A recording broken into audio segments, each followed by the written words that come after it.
देखो जी, जब आप पिकॉक बन बनाते हैं ना, तो जो रिमेनिंग सेक्शन बचते हैं हमारे, आपके पास 2-3 ऑप्शन होते हैं। या तो इनको आप कॉर्नर टू कॉर्नर छुपा दीजिए, बट कई बार सिचुएशंस बनती है कि हम इसको टॉप पॉइंट पे बो सेटिंग कर सकते हैं। तो देखो, आपको इनके जो एजेस पॉइंट बचते हैं उनको आपको अरेंज करना है। जैसे हमने ये वाली लीफ बनाई तो उसका एजेस पॉइंट का सेक्शन हमने पहले ही कॉर्नर पे कर लिया। ये हमारा सेंटर है। इसके बाद सेंटर से तकरीबन 3 फिंगर की दूरी पे ये हमने यहाँ लॉक किया इस वाले से। मिडिल वाले का जो सेक्शन है वो भी हम सेंटर से तकरीबन 3 फिंगर के डिस्टेंस में यहाँ लेके आए हैं। और अब ये लास्ट लीफ हमने तैयार करी है, इसको आपको मिडिल ऑफ पॉइंट पे रखना है, इन दोनों पे। ये हमारी सेंटर प्रोफाइल पार्टिंग है, तो इसके मिडिल ऑफ पॉइंट पे हम रखेंगे। लेकिन हम चाहते हैं कि ये थोड़ा ट्विस्टेड करते हुए नीचे की तरफ हम इसको ट्विस्ट करेंगे। इसका जो मिडिल फ्लैप है वो इसी से बनाना है। तो हम इसको यू पिन से कुछ इस तरीके से लॉक कर रहे हैं कि इसको इधर पलटने में दिक्कत ना हो। साथ साथ आप इसके बीच में यहाँ पे हल्का बैक कॉम कर देंगे, इससे सेक्शन चौड़ा हो जाता है और उसको फैलाने में आपको दिक्कत नहीं आएगी। इस पे बाकी और काम भी हम करेंगे। यहाँ पे भी हमने देखो यू पिन लगाई है, तो हल्का सा हम बैक कॉम कर लेंगे इस पर। That's it.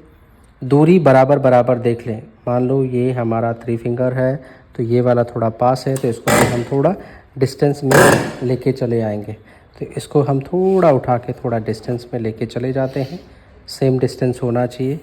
और इसको भी हम हल्का सा बैक कॉम करेंगे ऑन रूट एरिया। ये इसी के हेयर हैं, तो आपको इसको अच्छे से लॉक करना है। कोई सा भी बाल बचना नहीं चाहिए, नहीं तो फिर बाद में आपको बहुत तकलीफ़ देगा। सो जो पॉइंट के हेयर, सेक्शंस के हेयर जिसके हैं, उसको उसी के साथ में लॉक करिएगा।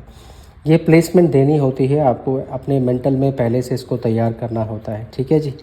अब हम इसको बो सेटिंग बना रहे हैं और इसको कंप्लीट करेंगे। हल्का हल्का बैक कॉम कर लिया है हमने सभी सेक्शन में। सबसे पहले इधर वाले सेक्शन को लेके आएंगे आप। अगर आपसे स्प्रेडिंग करने में दिक्कत है आप लोगों को, तो आप लोगों को मेटल क्लिप का यूज़ कर लेना है। तो यहाँ पे हम मेटल क्लिप लगाते हैं ऐसे, इससे इसको चौड़ाई में स्प्रेड करने में आपको दिक्कत नहीं आती है। आप इसको कॉम करें, ये पहले से फैला हुआ रहेगा सेक्शन, और आप उसको कॉम से बराबर बराबर ऐसे कर लें, स्प्रे मार लें इसको और इसको फिक्स होने दें। तो ये पूरा फिक्स हो गया है। स्प्रे मारेंगे, थोड़ा सूखने का समय दें उसको, और बस इसको पलटना है आपने। पलटने के बाद ये मिडिल पोर्शन पे आप इसको श्रिंक करेंगे, दैट्स इट। और यू पिन से आप इसी पॉइंट पे इसको लॉक कर देंगे।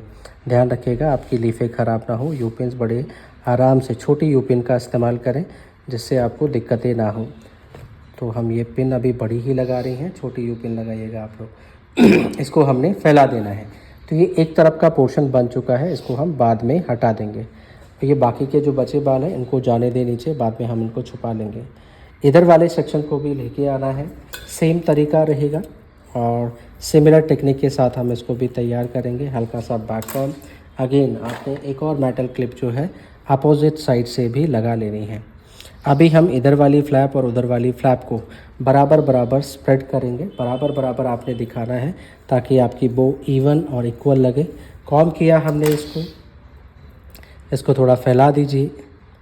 फैलाने के बाद में आपने इसको अगेन इवनली कॉम करना है, बराबर बराबर इवन होना चाहिए।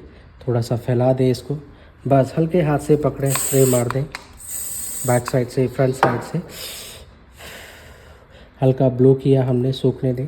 बस वो लीफ बन चुकी है। ये मिडिल पोर्शन पे आपको इसको स्लिक करना है, स्लिम करना है। ये ट्विस्ट किया मैंने और इसको नीचे की तरफ लेके आए हैं। मिडिल पॉइंट पे अगेन हम इसको लॉक करेंगे। सो जितना सेक्शन है उतना हमने यू पिन से पकड़ लिया है और इसको आराम से यहाँ पे लॉक कर दिया है। ये थोड़ी उठी उठी है, ये थोड़ी दबी दबी है, तो इसको भी उठा दें आप। ठीक है, जब आपको लगे कि हाँ दोनों तरफ की पेटल्स अब हमारी इक्वल लग रही है, हाँ ठीक है जी इक्वल लग रही है, उसके बाद ये ऊपर वाली लेयर्स को आप नीचे ले आएंगे। ये मिडिल वाली लेयर है हमारी। इसको भी आप सेम मेटल क्लिप से होल्ड करना चाहें तो कर सकते हैं। इसको हमें एज़ कम्पेयर टू इनके थोड़ा स्लिम दिखाना होता है। तो हम इसको डायरेक्ट स्प्रे कर रहे हैं और इसको हम तुरंत कॉम करेंगे। फिंगर प्रेसिंग करी है हमने और ये छोटे छोटे बालों को इसी के साथ में मर्ज करें। बस इसी पॉइंट पे हम इसको फिक्स कर देंगे। ब्लो करना है, दैट्स इट। जैसे ही ये हार्ड हो जाएगी उसके बाद हम इसको बड़े आराम से पलट देंगे, ठीक है। बाकी इन छोटे छोटे बालों को भी आपने अरेंज करना है, जहाँ भी ये हेयर है उनको वहाँ जाने दीजिए। बस अब हमारी ये लास्ट फ्लैप, इसको भी आपने ट्विस्ट करना है और नीचे की तरफ ये हमने ऐसे यू पिन रखी है, इसको एक बार पलटेंगे आप और यहीं पे हॉरिजेंटली थोड़ा सा और डायगोनली फॉर्म में इसको इनसाइड कर लेना है। इस नॉट को आप दोनों तरफ से प्रेस कर लें और ये मिडिल ऑफ नॉट आपकी बन जाएगी। अब सवाल है इन बालों का, इनका क्या करें? इनका सबसे अच्छा तरीका है या तो इनको आप किनारे किनारे छुपा दीजिए, नहीं तो इसको बोलो बहुत बहुत धन्यवाद मदद के लिए। और ये बाकी के सेक्शन को आप ट्विस्ट ट्विस्ट ट्विस्ट कर ले, स्प्रे मार ले, फिक्स कर ले। इनको गोल मोल करके आपको इस तरीके से घुमाना है और इसी शेप में जैसे ये घूम रखा है गोल गोल टाइप में, ऐसे वर्टिकली इसके अंदर आप चले जाएंगे। बोलो थोड़ी सी जगह दीजिए हमें। और ये इसके साथ में इसकी हैवीनेस भी आ जाएगी, इसकी ट्रांसपेरेंसी भी छुप जाएगी। इसके अंदर आप इसको प्लेस कर देंगे और ऊपर से इसको ढक दीजिए आप। That's it. ये सबसे इजी और आसान तरीका है इनको छुपाने का। अब इसको भी हम सेम करेंगे, इसको भी उसी दिशा में, ताकि एक सिमिलैरिटी रहे। इसको भी आप इस दिशा में घुमाएंगे, इधर की तरफ रोल कर ले इसको ऐसे। और इसको बोले भाई साहब क्या हम अंदर आ सकते हैं? बोलो हाँ जी वेलकम है आपका। बस बनेगी हमारी पोस्ट सेटिंग। वाह, इट्स लुकिंग ब्यूटीफुल। तो कुछ इस तरीके से आप कॉक बन अगर बना रहे हैं तो उसके टॉप पॉइंट पे जो रिमेनिंग सेक्शन बच जाते हैं उनका बो सेटिंग तैयार कर सकते हैं। अब रहती है डेकोरेशन की बात। आपको इसके चारों तरफ आजकल स्टिकर आते हैं, ऐसी लंबी लंबी स्ट्रिंग्स आती हैं, वो आप लगा दीजिए 1 2 3 4 and border to border. It will look definitely pretty and attractive. आया समझ में आप लोगों को? होप सो आप लोगों को काफ़ी जानकारी मिली होगी इन रिमेनिंग हेयर को कैसे बैलेंस करना है। वीडियो अच्छा लगा हो तो इसे लाइक शेयर ज़रूर करें सभी के साथ, या जिन लोगों को भी आप कर सकते हैं। बाकी मिलते हैं नेक्स्ट वीडियो में। Till then see you soon, bye bye.